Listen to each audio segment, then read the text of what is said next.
Okay. Hello, everybody.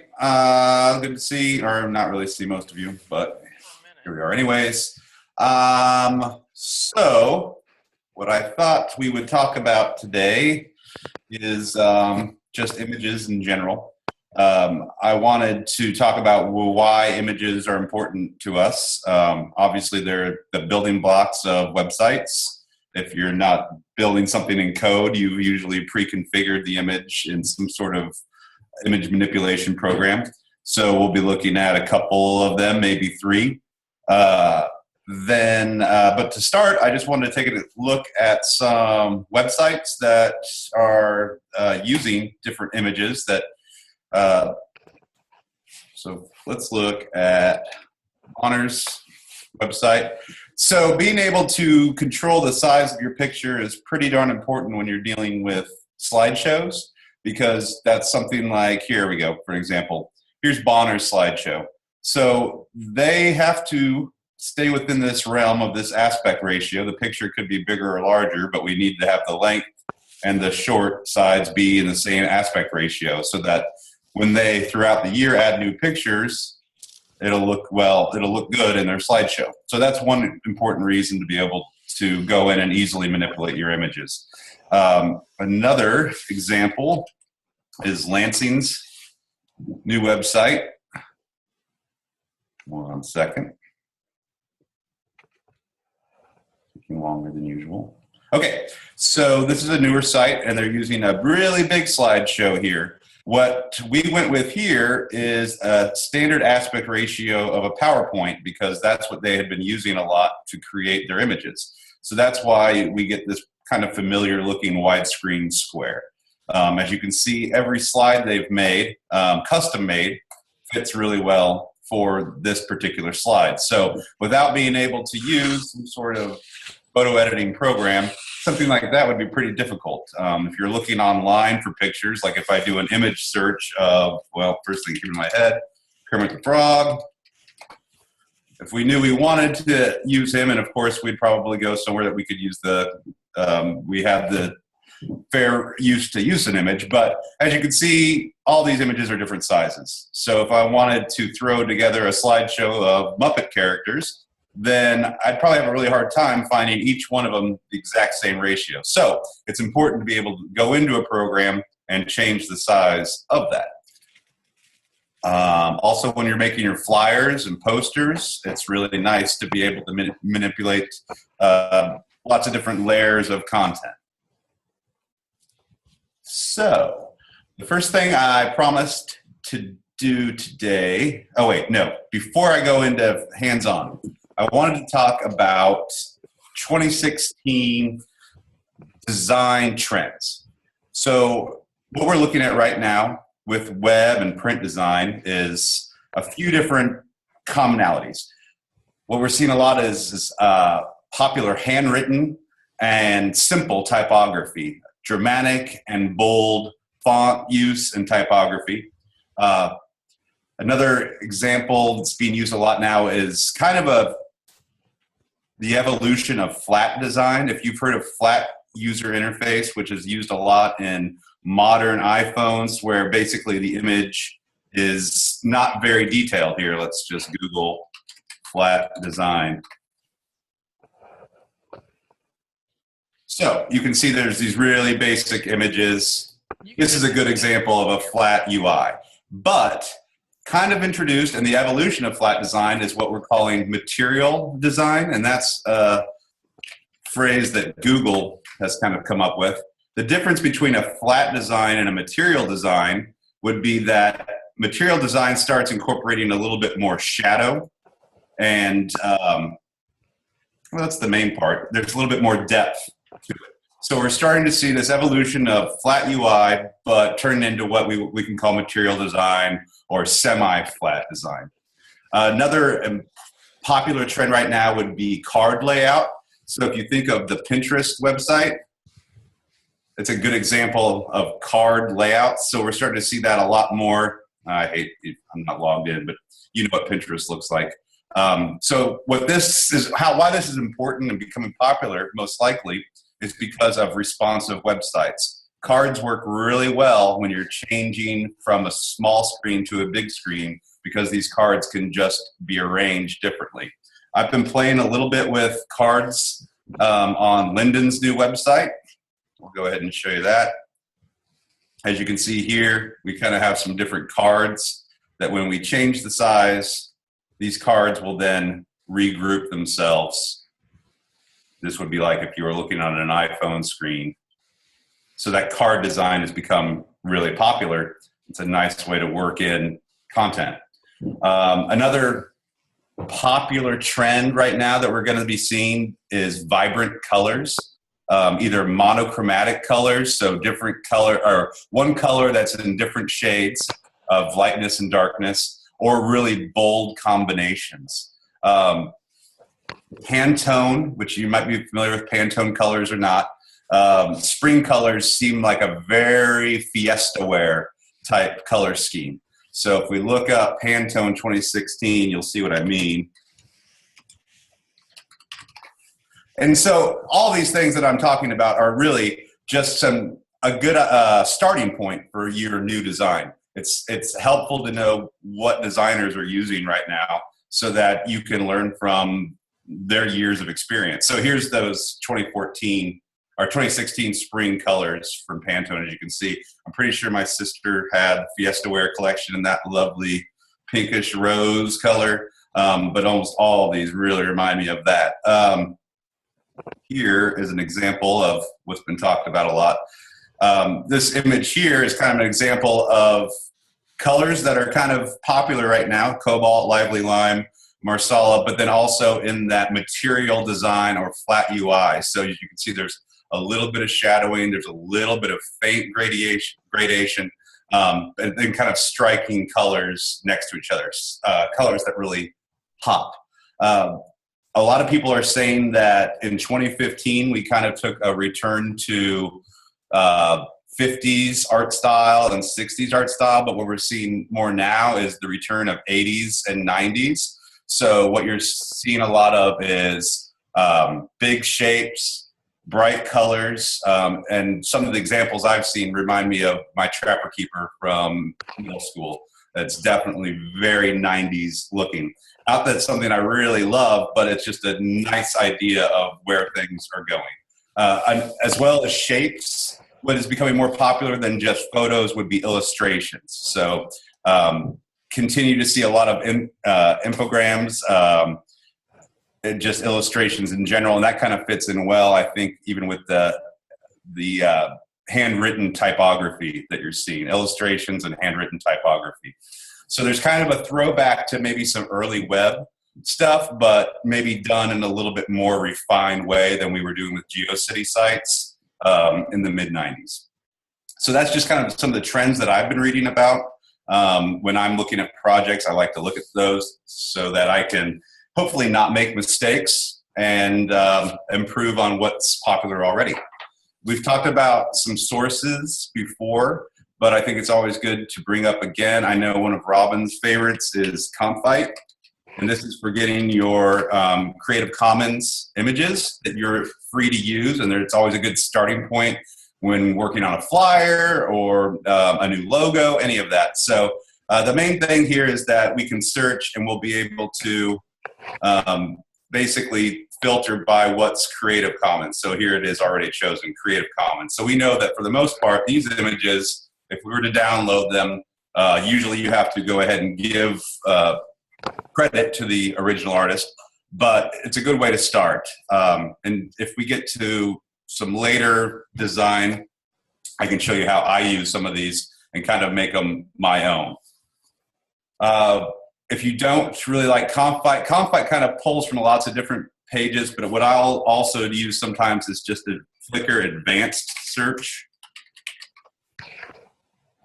And this will allow me to choose Creative Commons as well. I always just go that way because if I just go to Flickr, I don't find it usually the right way. So all Creative Commons, then we can search flags. Again, we have some sources we can use that we know we're not really going to be infringing on copyright. I've talked about this other resource before. It's called MakerBook NEKLS.net.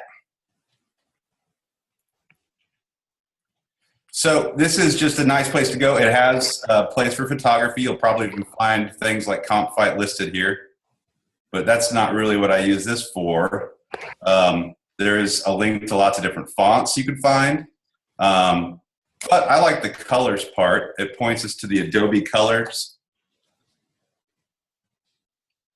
And so here's some just palettes that are already made that you kind of get a feel for what looks nice together. I was talking about the 90s being popular again. If I'd spell it right. I'm not spelling it right. I thought, that's why I said that loud, so you could hear me. Okay. Well, maybe we'll keep it simpler. Beach. So if I type in different words, or if I just wanted, like, say, a month, March, just some ideas of how to visualize things that maybe are difficult to wrap your brain around and what colors go with. So I really love the color.adobe.com, and that's the Explore tab here that allows you to see all these basically millions of color palettes. It's a really good starting place if you're about to work on a new flyer or a website redesign. It gives you just a kind of a through line to your project from the very beginning. Okay, hey, so that's hey, about all Dan, about resources. Yes. one of the chats also loved design-seeds.com. Also has great palettes. And that's from here too, actually, Design Seeds. These are some really natural elements.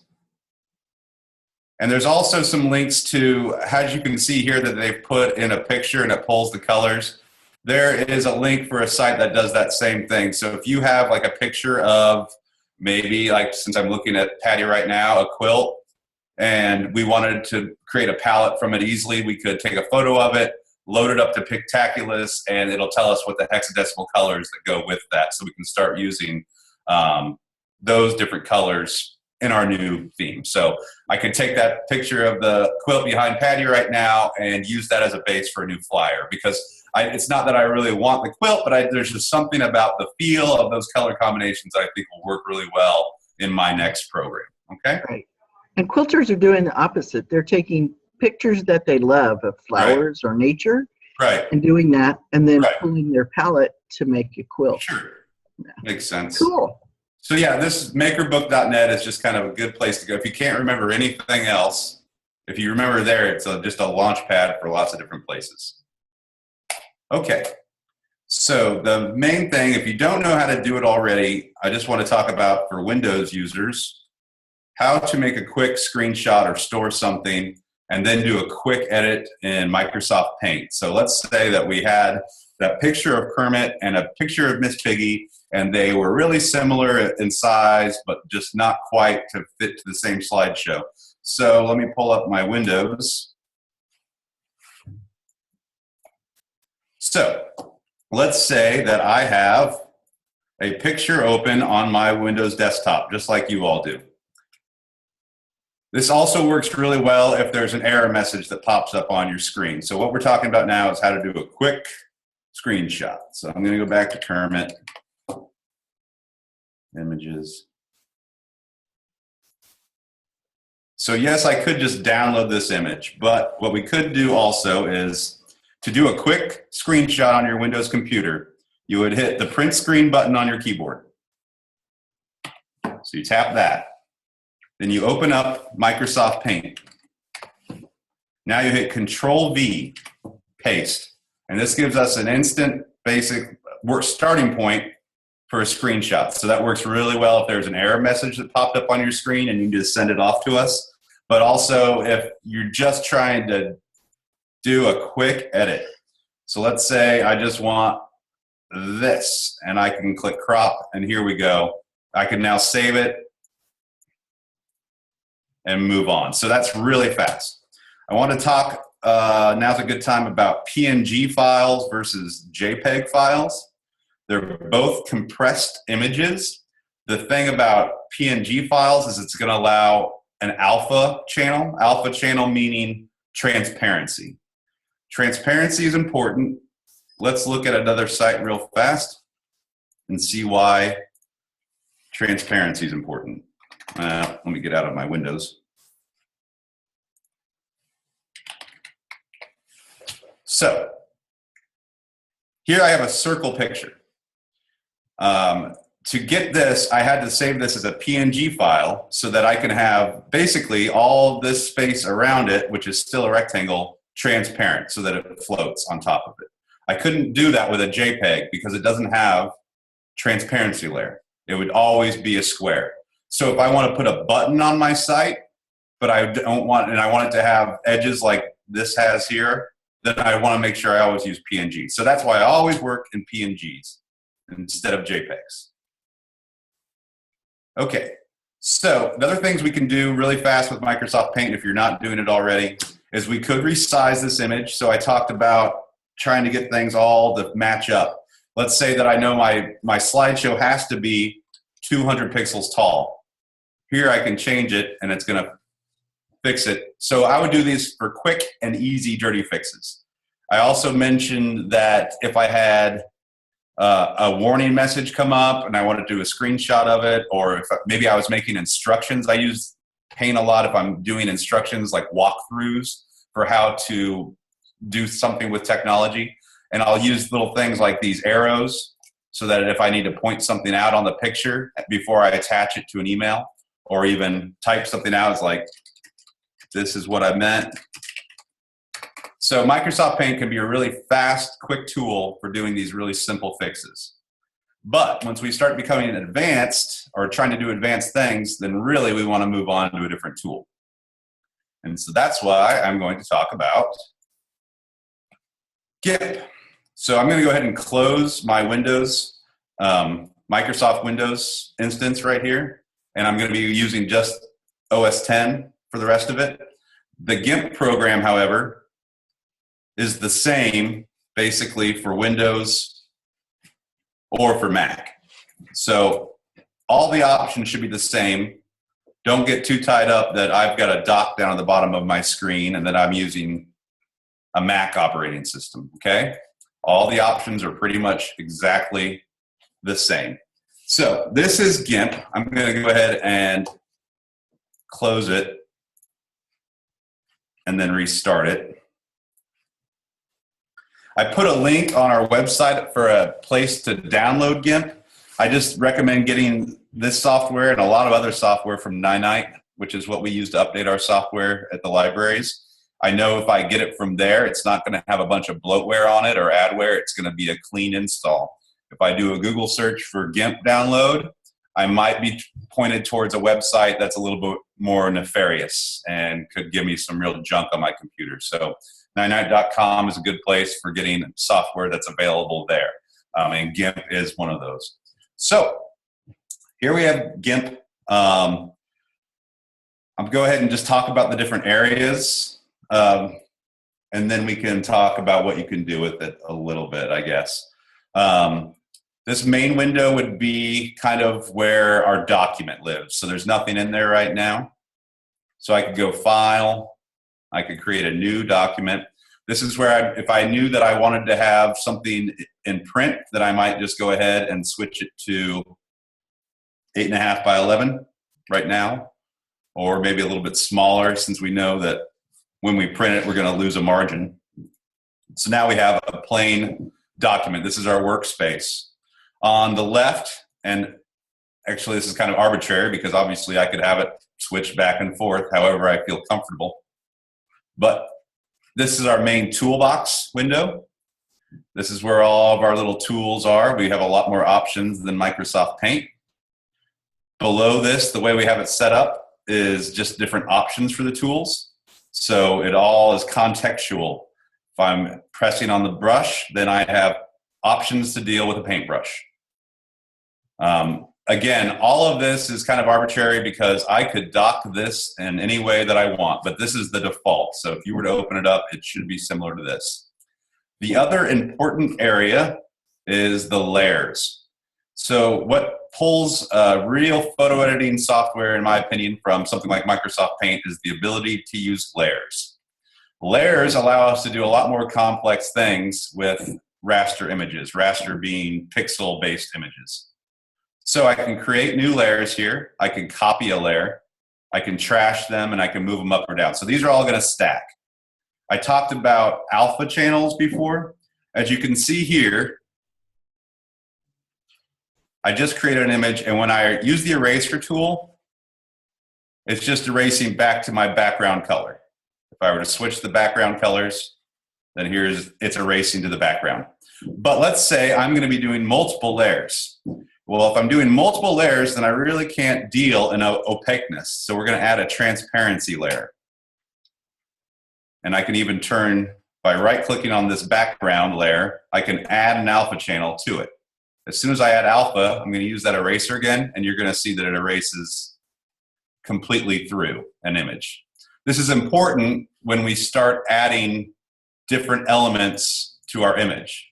So if we add a new box, I'm going to choose a color for it. Paint can.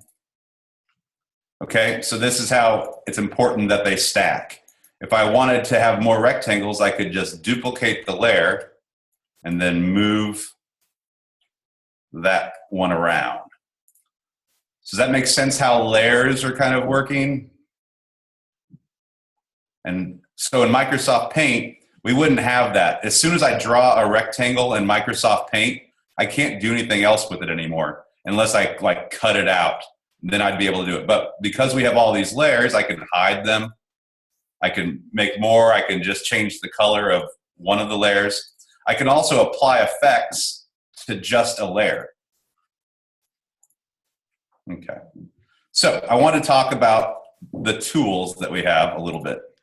And did anybody have any questions there? Just about layers.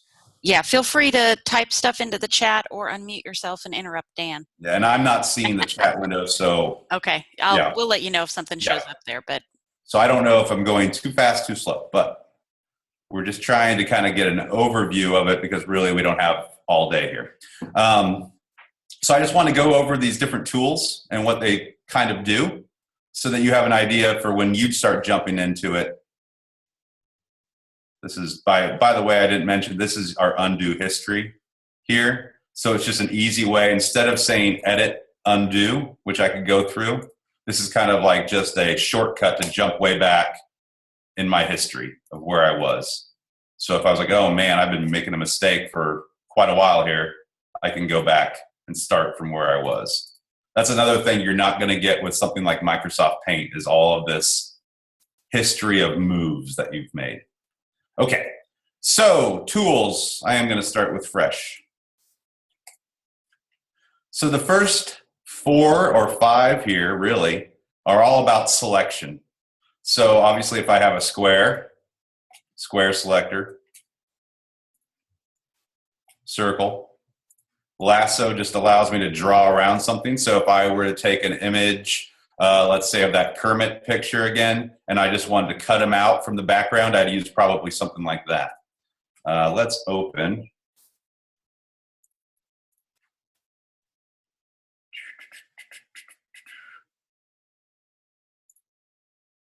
Here we go. Doesn't really matter what I have. So this magic wand tool will pick up everything. It's a selection tool that picks up everything that's a similar color.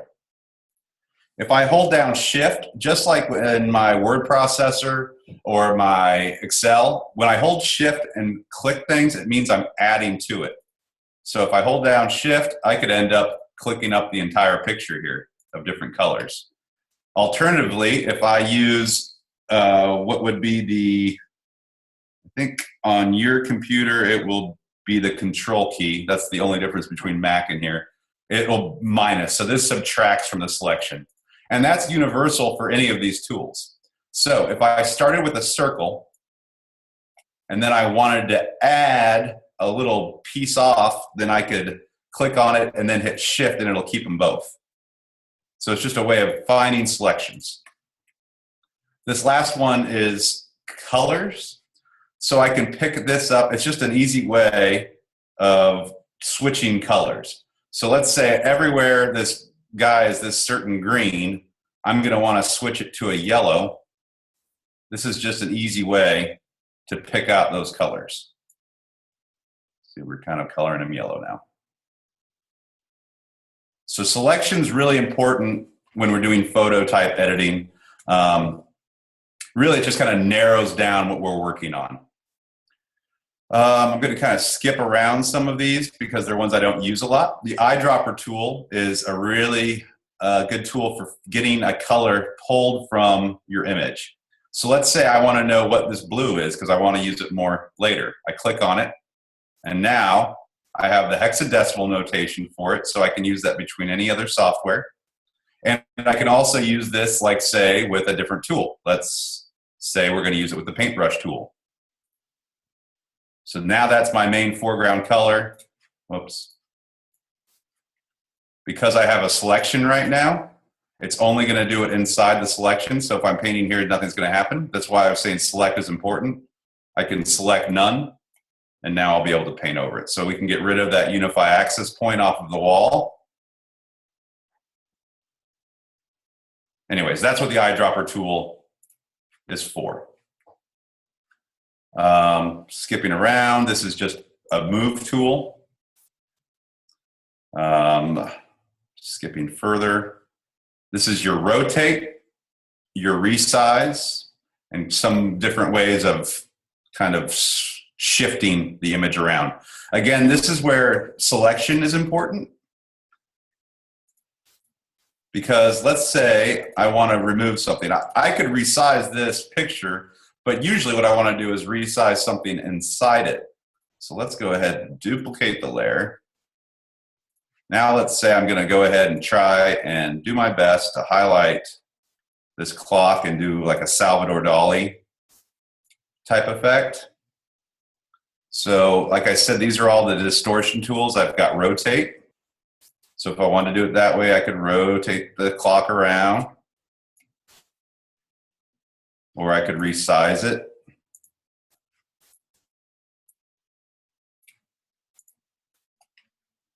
And then these other ones are just kind of more, let's see, what do they call them? Shearing and perspective. So perspective being that I'm going to have it go off into the distance.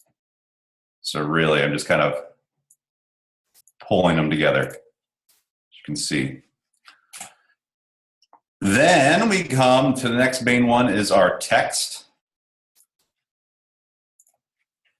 So this is pretty cut and dry here. It's going to use whatever color I had selected as foreground at the beginning. I can double click it and highlight it and switch my colors that way. But as you can see here, these are my fonts right here. So it doesn't really have a nice drop-down list. It does over here where I can go through. And these are all the fonts installed on my computer. So for a few websites that I've worked on, I've gone and got some free fonts off the internet. Let's see if I can find them. I believe it begins with, there it is, Chanticleer Roman.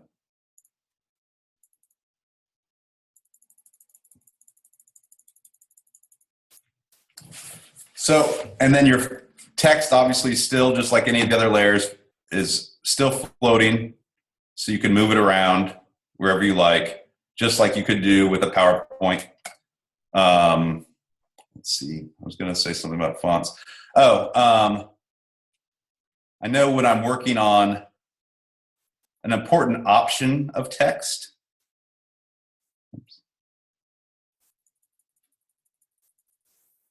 is the space between our letters, and that's called kerning. And we can fix that down here. So let's say we want to spread all of our letters out.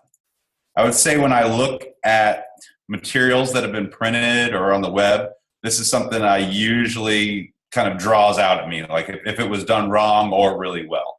I know that when Robin and I were working on the NEKLS site, or maybe it was Recollections Kansas, I came up to her like 2 weeks later. I was like, oh, I've got to fix the kerning because I just noticed the space between my letters is not the way I want it. So you do have control over that down in here in these context-sensitive menu. Another, you could do line spacing. So if I were to hit enter, and I didn't want there to be as much space between them, I could use this to shrink it down.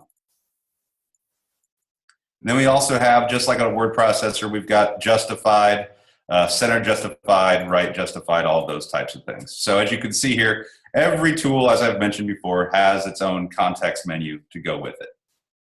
I'm going to delete some of this. Okay, the next tool, the paint bucket, that's an old throwback from ever and ever, so I'm sure you're all familiar with what that does. The main way I'll use it is I'll draw a shape first with my select tool, make a new layer, and then I'll fill in from there. Rather than drawing a square, I'm drawing the selection tool and then filling it in. That's important because then we have things like this blending tool or gradation tool. So as long as we have everything bound down to this selection box, we're not going to draw over everything else in the picture. Pencil tool, I don't use a whole lot. It's a really basic tool, not much different from the brush tool. Again, here we're stuck inside just the select box. I didn't mention before, but you can invert your selection. So let's say that I found that I wanted to mess with everything except for the clock. Then I might select it. That didn't work very well. Magic wand did not get me what I wanted because the color is too different. I could have changed down here the threshold, and that would allow me to pick up a lot more similar clothes, and then I went too far. Colors, sorry. As you see there, that works a little bit better. So now I can select invert this. And now I can mess with everything in the picture besides the clock. I'm just going to do a gradation. There we go. So now we just have the clock because I made a separate layer that we can turn on and off that just has that gradation. So that's where the gradation comes in. And as you might have remembered earlier when I was talking about kind of the new semi-flat design, gradations are definitely kind of a part of that. If you were to look at your smart device that you have, you might think at first that an app on your home screen is just one color. But if you look at it a lot closer, you might see that it's just a slight gradation like we've done right here. Nothing super drastic like I was doing in that last image. But so that's why gradation is important. Finally, we have an eraser. Pretty simple. Unselect. Select none. Then I can erase. And it's going back to my background color that I have listed because there is no alpha channel. If I were to add that alpha channel that I mentioned before, now when I erase, it's going to go transparency. Okay, we have an airbrush, and that's just kind of a slower, as you can imagine, if you were airbrushing the side of your awesome van, that's the tool you'd be using. It works really well with selects because we can get a hard line. As you can see here, I can change the size of my brush. So I can kind of do a little bit of gradation that way. These other tools I'm going to skip over. This is our clone tool. And I'm going to show you, I'm going to show you the clone and the heal here in just a bit in our second part of our hour because it's already been that long. Then we have our blur and sharpen and smudge. So as you can imagine, there's times that you want to blur out something or sharpen an image. That's what we use those for.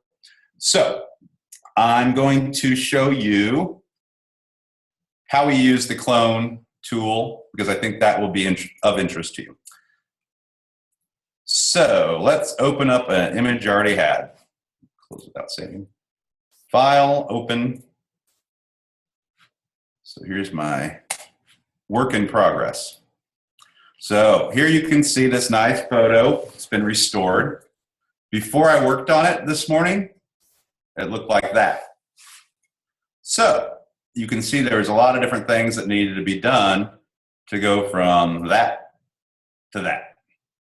But really the main tools I used to get to this would be the select tool, the clone tool, the heal tool, and then just a tiny bit of this blur.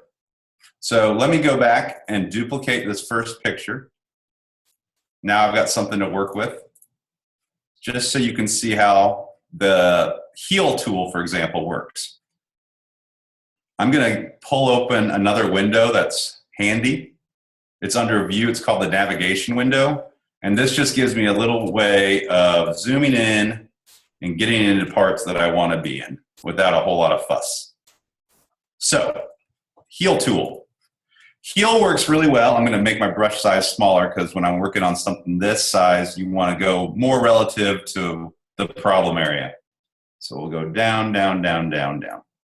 As you can see, there's different style brushes. Majority of the time, I'm going with this kind of soft circle, soft edge. If I were to do this hard line, then it's going to do hard edges. So this soft one just allows me, whatever I'm working on, to kind of blend better. So, heal tool.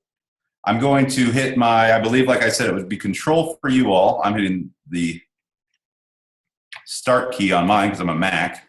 So it puts down an anchor point, and that's where it's going to pull data from, and I'm going to go next to it, and it's just going to kind of heal up those problem areas. And then I'm going to be constantly resetting my anchor point as I move up because I want to draw my anchor area from a spot that's similar. For example, if I left my anchor up here but went down to this grassy area, well, then it's not going to work very well.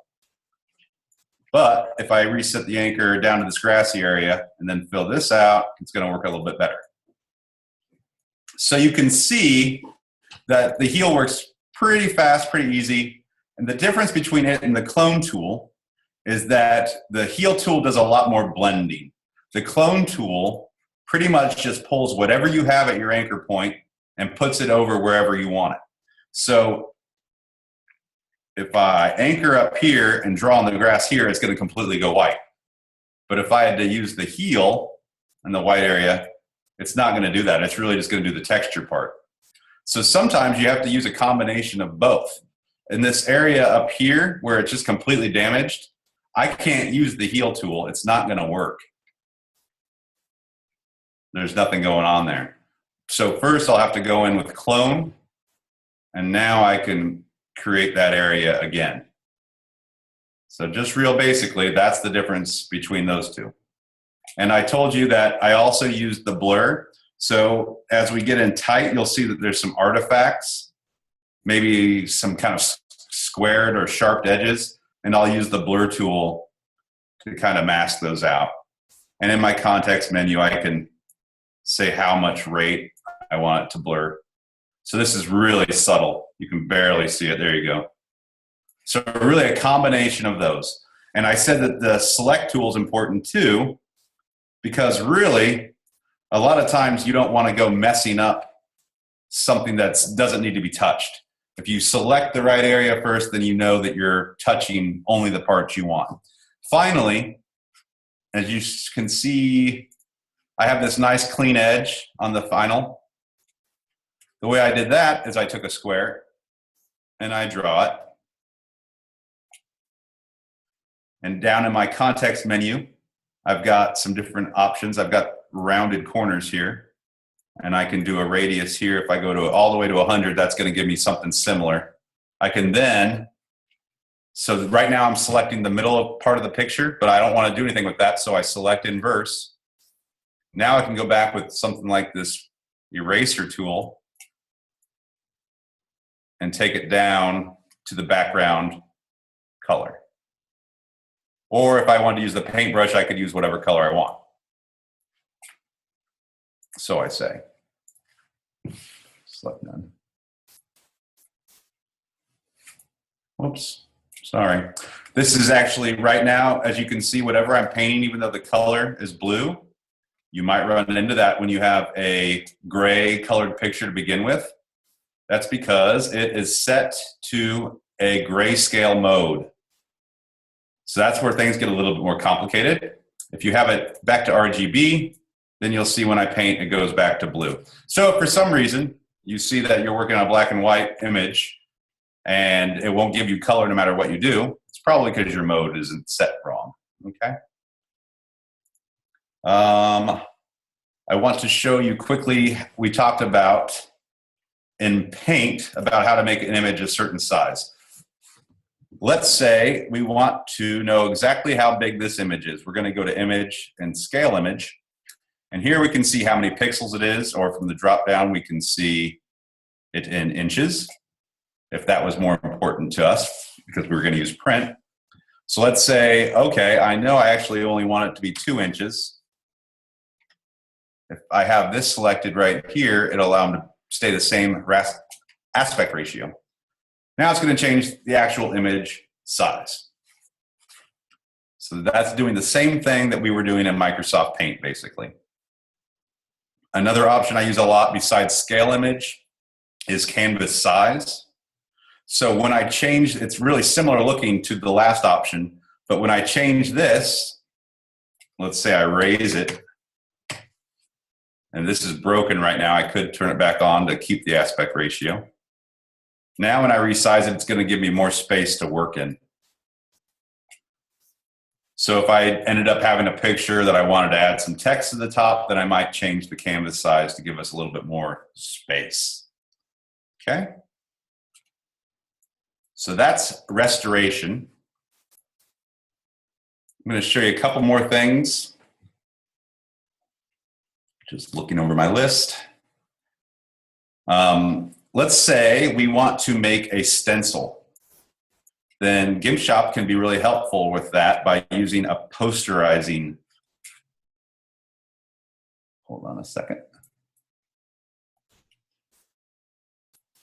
So if we go to colors and posterize, we can take down as many colors that this image is made out of. So as you can see, if we switch it down to like 2 or 4, and I say this makes it helpful to do a stencil. So like for example, most Halloweens I do a jack-o'-lantern and I take an image off of just off the web, but then I cut it down to something that I'd be able to do highlights and shadows like this is doing. So now I know if I cut out all of the darks, then I'll have a stencil that I could either do with, you know, spray chalk in front of the library, or even stencil a room if I cut it out of plastic. So it's just a way of kind of turning an image into something a little bit more real in the physical world. So posterize is a good tool for that. Another tool to be aware of if you're trying to fix something, I think is good as well. Obviously we have brightness and contrast and hue and saturation. But what I like is curves. And this gives us, oops, if it's not off screen, an ability to play with the highlights and shadows and contrast. So lower down here is the darks. So I can up them. So if I pull it down, I'm going to have more contrasty colors. So that's bringing that out in her hair. But I can also get more highlights. So if I want to see like the dress go up, brighter colors there. So I really like the curve tool for that because it just keeps it really simple. And you can reset it if you did wrong. But really what it's a matter of, you can kind of see where these spikes here are related to the picture. So that's where I would start moving from, is there.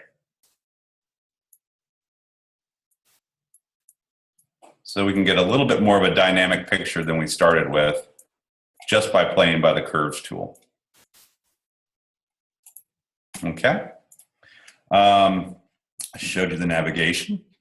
I want to show you when you're doing layout and print work, or really anytime, it's really nice sometimes to have a grid.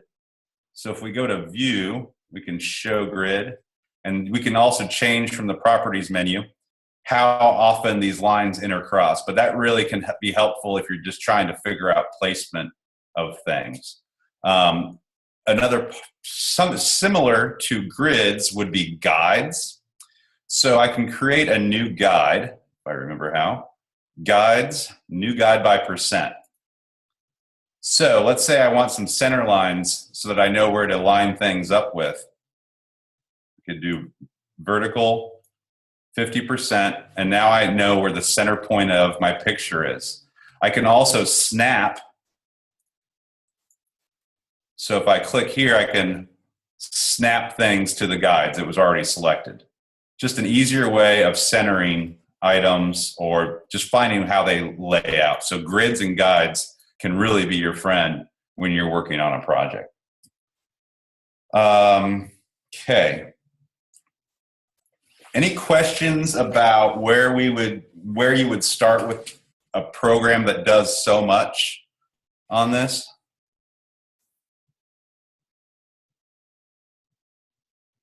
No. Okay. I want to show you some of the filters too. One of my favorites would be this artistic one and Oilify.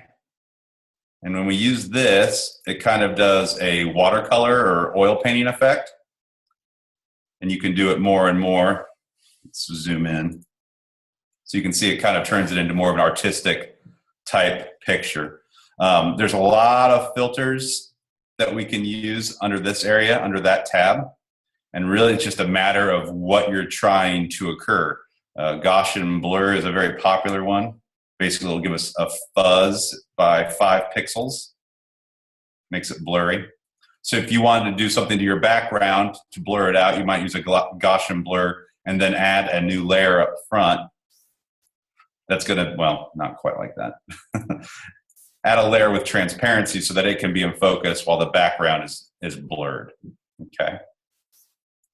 When I'm using these types of tools, a lot of times I'm searching online to figure out what I need to do to accomplish something I want. So if you knew that you wanted to restore a picture, just like anything else, I would suggest you Google GIMP and photo restoration. It's going to give you a lot of ideas of which of these mini tools, which of these filters are going to be useful to you in your project. Same with if you wanted to create an effect on your lettering. I remember at one point I was doing a flyer where I wanted it to look like the letters were on fire. So I did Google burning or letters on fire. And it basically gives you a walkthrough on all the stages you need to do to make that effect happen. So you don't necessarily have to know how all of GIMP works right out of the gate. You can learn as you go. And of course, there's tons of video tutorials. So if you prefer to have a video running or watch it a few times, I prefer probably myself finding a site that has step-by-step directions. That way I can kind of follow along at my own speed. I want to show you one other thing, if there's not a whole lot of other questions on this. I would be happy to help you, by the way, with your projects that you're working on. But feel free to dive into a software like this because you really only learn by doing and getting familiar with what the different options are. So one last thing I wanted to show you is a different type of photo editing or image manipulation. So I mentioned before, this is a raster type photo editor. Raster being that I'm editing the pixels. As you can see when we're zooming in, I'm really going down to the pixel level and editing it.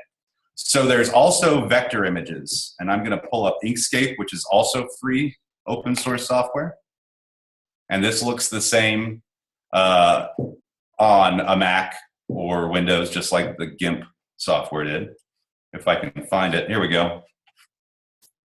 So instead of dealing with pixels, in Inkscape, we're dealing with vector images. The good thing about vector images is that I can resize it to any size and it'll never degrade in image quality. So if I was, for example, going to design a really large banner, then I'd probably want to do it in vector image manipulation instead of raster.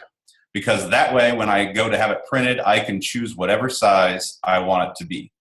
Another really good reason to use vector is when we're dealing with things like your library's logo, or including with that the typography that goes with your library logo. That way, instead of you saying that you have on hand, like say, maybe 50 different types of an image, one big, one small, one middle, you can really just create it in vector and then create it at the size that you need when you need. So I'm going to open up a vector image. Dan, while you're doing that, Sarah from Worcester asks, in the past I've used Inkscape to edit text in PDFs. Do you recommend a different program? I haven't done that. If I need to edit a PDF, I use Acrobat Pro because I have it on my computer. I mean, I guess that I can see why I should do that. But yeah, Acrobat Pro is pricey-ish. yeah, it is. So Inkscape, if it works, which if you can get it to work that way, great. way to go. Okay, so I don't think I grabbed anything. I didn't plan on getting this far. The main thing is just to know when you're dealing with vector images is that you're dealing with the various nodes of an object, these being the nodes here. So I change an object by dealing with that. And that's why I can have it any size I want it later. So I guess the main thing, reason I show you this software is not because we're going to have any time to go over it all, but just so that you know that if I were a graphic designer and I was coming up with a new logo, then I would probably do it in a vector-based software, not raster. Raster is great for creating a one-off. I love to use GIMP and pull images that I made in Inkscape and make them whatever size I need for that particular project. But I wouldn't recommend spending a lot of time creating a brand new logo for your library and type in raster software, because then you're going to have to redo your work every time you want a different size. Again, you can do text in this software just like you could in GIMP.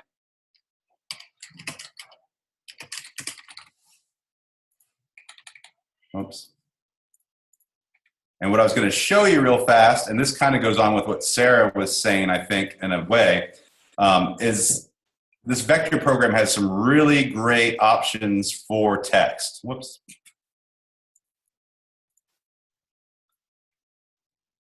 If I open it up a little bit wider, you'll see the context menu here. So I have a lot more options than GIMP allowed me. I can do the kerning. Whoops, this one, where I can shrink everything down. But I can also raise letters up or just do a couple of them at a time. This type of thing would be much more difficult to do in GIMP, just to lower that one word. I can also do things like rotate. Sometimes it's easier just to plug in the number. Something that would be very difficult to do in GIMP.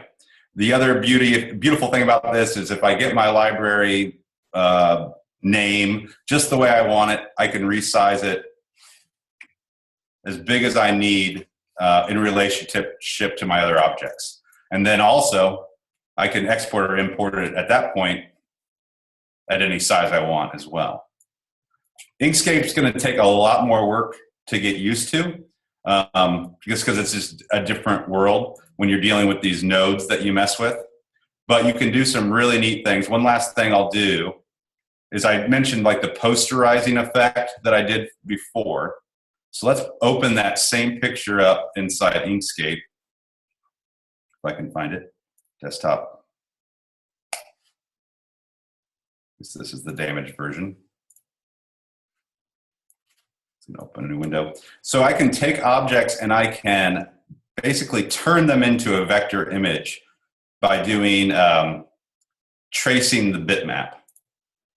And here we can see how many scans I want it to be. I'll update it. We can do it by colors. Well, it's not going to work very well in black and white. Edge detection. Basically, all we're trying to do is turn this regular JPEG or PNG image into something that can be used in a vector program. So here we go. Around 7 scans gives us an idea of what we're dealing with. Okay. So now we have vector shapes to make up this picture instead. So something like this could actually be used as a logo because it can be resized and printed to any size that we want at this point. Whereas if you look at this background picture that it came from, it's got a lot of layers. It's crashing my computer. That's something else to keep in mind is software like Inkscape or a vector image can really drown your resources because it's keeping track of each bit of color layer, whereas on a raster, it's pretty much just writing over it. That's why it's taking me so long to move it around. But you can see here if I use the select tool, this will pull up all the nodes that just have to do with that one color. Yeah, I think it's, I can highlight them all with Control A, and then I can hit delete, and that's going to get rid of a whole layer of colors. You can see we missed that mid-tone gray is gone.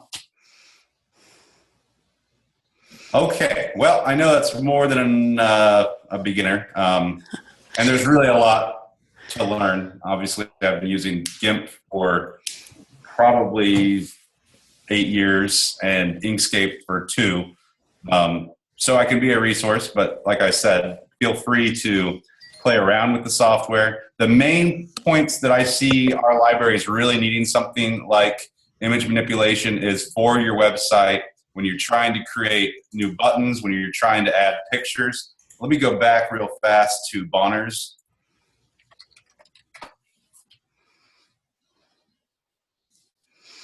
So I showed you that top slideshow, but then you have this as well. They're creating this image from scratch that's the same throughout the year. So they have a basic image that they're then finding all the book covers. They're dropping them down. Something like this you wouldn't want to do in Microsoft Paint.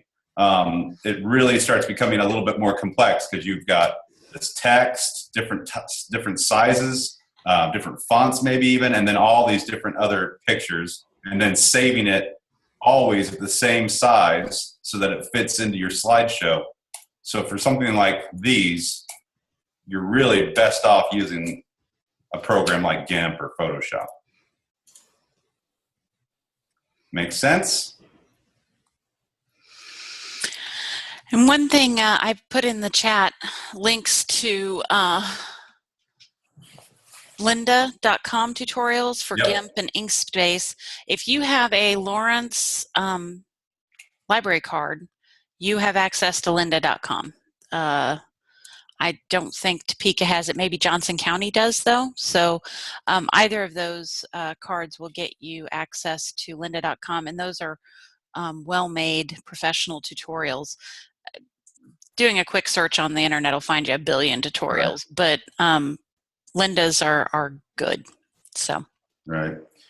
Just what Sarah was talking about. So this is a PDF. It did open in Inkscape with no problem. And now I have the same tools that I would have had with any other Inkscape. But it honestly, Inkscape can take a lot of getting used to. It's not so bad for just adding some words, but once you're going to start getting into deleting, it can become a little bit more challenging. But yes, for just opening up a PDF and maybe laying some type on top of it, it's definitely doable. Okay, well, I know that was a lot to cram down your throats, and I've never done one of these before, so thanks for playing along. If you ever have any questions or want to spend more one-on-one time, I'm sure I can remote in and try to push you in the right direction. All right. Well, thank you very much, Dan. Like I said, I will stop recording now.